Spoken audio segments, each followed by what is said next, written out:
have some more thoughts I wanted to share on pricing. So I am running the pricing webinar, which is next Wednesday at 2 p.m. So if you did want to sign up, head over to bit.ly/May pricing webinar, and all the details are there. You'll get the sign up email, and then you'll get a couple of reminders actually the day before and a couple of hours before as a reminder to join.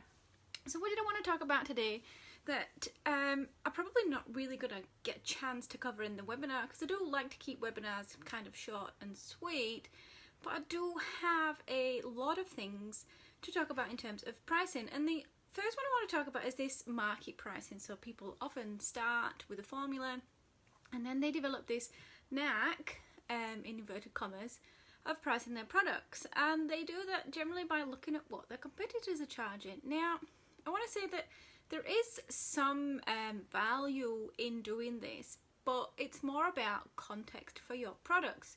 So if you are selling something similar to another seller, the price they price their products at is going to give your customers a reference, a guide, or some context around the price of what your products should be in their mind. But they don't necessarily understand the differences between your products and somebody else's. Is it the type of material you use? Or is it the actual process or technique that you use? Or is it the expertise of the maker? So you may have much more skill and experience around making this particular product, and therefore resulting in an actual better quality product than somebody else that's pricing a similar product to what you sell. So other people's pricing does give a reference or a guide to customers, but it shouldn't be what you actually base your pricing on. You do need to cross-reference it, I agree and accept that, but shouldn't be just using somebody else's price as your price as well. Really just be aware of what the difference is, and that's the main thing. And then you have to be able to explain that to a customer. So if you are selling, let's say, Polly McClay jewellery, and yours are more expensive than another Polly McClay jewellers, you have to be able to explain and it's really justify that price difference to your customers for the reasons that your product is different because of X, Y, and Z.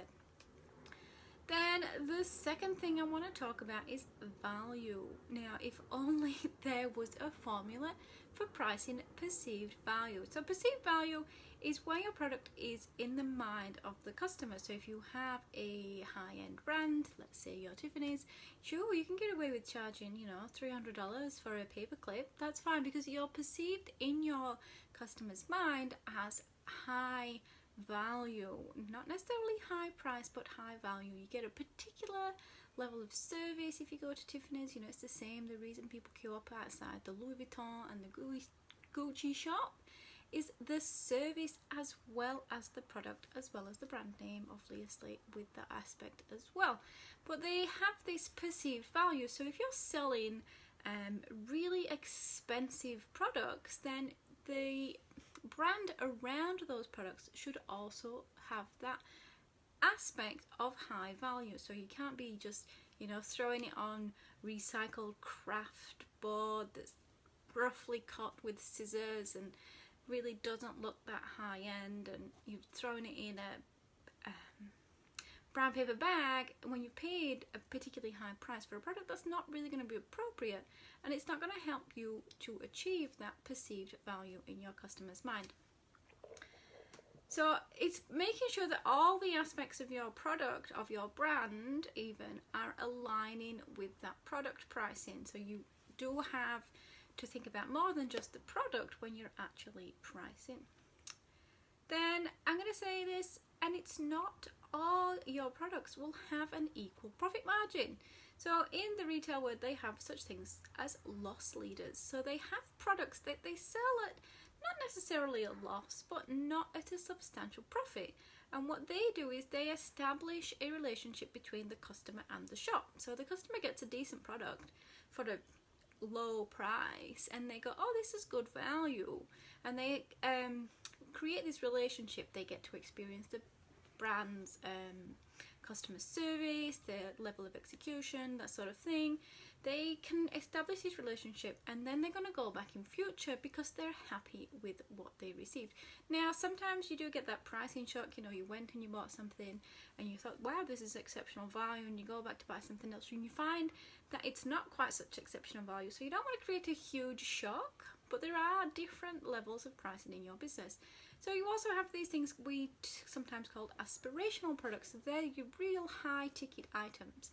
Now, they're not necessarily going to be the same profit as your, you know, standard products, the ones that really sell. So you got to look at how happy you are to establish relationships sometimes with a product that doesn't have quite the same profit. So you can't just apply what I'm saying, one formula to every product and expect that that's going to work. Sometimes you just need to have that entry level product and then work your way up as your customers stay with you and are loyal and get to know and trust your brand. And then along that same line, I'm also going to say that not necessarily all your products are going to be suitable for that wholesale market or wholesale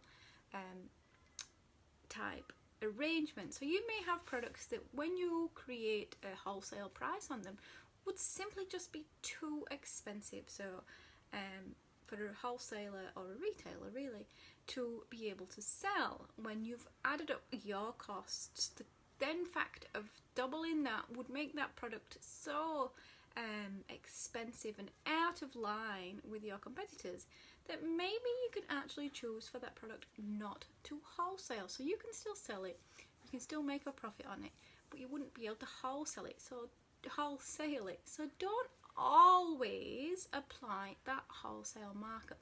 Don't always think that there's an end price you have to have and work backwards from that. So if knitted jumpers are selling for $199, don't think that that has to be the price of your product because you want to make it work in a wholesale market.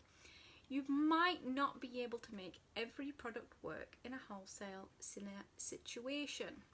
So you might have products that are exclusively sold just by you because you can then adjust that wholesale markup. So maybe you can bring that down to a 1.5 rather than a 2. So, or you maybe don't mark it up that much, but it brings people to your brand and it gets them to be your customers.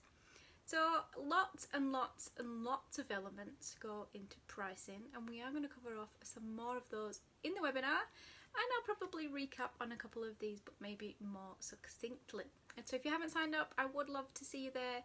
Head over to sign up, May Pricing Webinar, bit.ly/May Pricing Webinar, or check out my feed for some more details.